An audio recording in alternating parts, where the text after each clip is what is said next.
Ok, salam alaikum. Aujourd'hui, on va traiter un montage RC série. Donc, la résistance 50 ohms, condensateur Vmax 50 volts, capacité 100 microfarads. Donc, I égale à IR égale IC, c'est un montage série. Donc, E de T, c'est une tension sinusoïdale, donc, qui varie en fonction du temps, sous forme d'une onde. Donc, E de T, V efficace, racine de sinus W de T, donc V max sinus W de T. V max, il y a 33,94 volts. W, c'est la pulsation 100 pi radiens par seconde. Donc, E de T, ce qu'on a chaque télé, 33,94 volts fois sinus 100 pi T. Donc, on va calculer I. Donc, il faut calculer d'abord l'impédance Z du montage. ZR égale à R, 50 ohms. ZC, c'est 1 sur GCW. Donc, c'est XC sur G, c'est-à-dire moins GXC. On va calculer XC. XC 1 sur CW, c'est-à-dire égal à XC 31,83 ohms. Donc, Z, c'est Z équivalente égale ZR zaïd ZC. C'est R moins GXC sous la forme complexe 50 moins G fois 31,83 ohms sous la forme X moins G. C'est une charge capacitive, charge avant. Le module du Z égale 59,27 oméga, décalage, tangente de phi égale moins 0,63, c'est-à-dire le décalage égale moins 32,21 degrés. De façon générale, charge purement inductive, le courant est en retard par rapport à la tension de pi sur 2. Voilà. Pour la charge purement capacitive, le courant est en avance de pi sur 2 par rapport à la tension.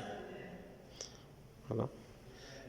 Ici, c'est une charge inductive non parfaite, charge A arrière, charge capacitive, charge avant. On va calculer cosinus phi. Voilà. Elle est distinguée par un cosinus phi.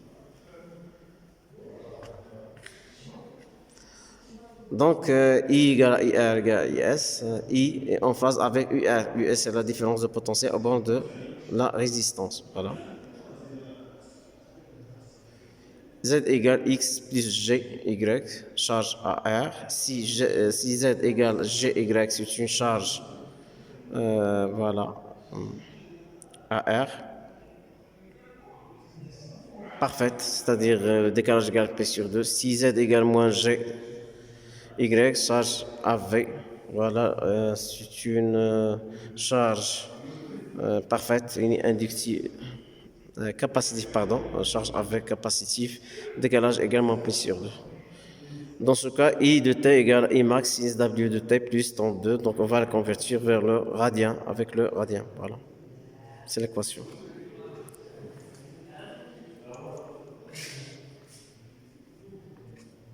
Voilà. Donc, I efficace égale V efficace sur Z égale 0,404. La valeur crête, 0,571 ampères. Donc, on va ajouter ampères ici. Donc, I de T égale à 0,404 ampères sinus 100 pi T plus phi. Donc, on va la convertir vers le radien. Donc, phi égale 0,17 pi radian. Donc, I de T égale 0,404 sinus 100 pi T plus 0,17 fois pi. Donc, on va calculer I pour l'instant, c'est-à-dire l'instant initial. I de T égale à 0.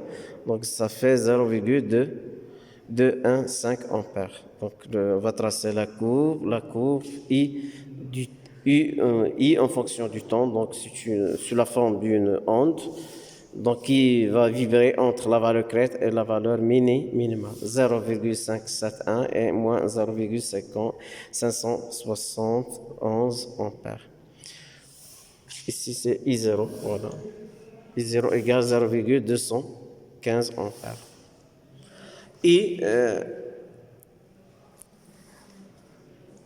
se compose de la partie active et une autre partie réactive. On va calculer cosinus phi d'abord, c'est-à-dire 0,846 sinus phi moins 0,533. Donc la partie active du courant, I active égale I, c'est-à-dire la valeur efficace fois le cosinus phi, donc ça fait 0,34 ampères. I réactive égale I fois sinus phi, donc ça fait moins 0,215 ampères réactif.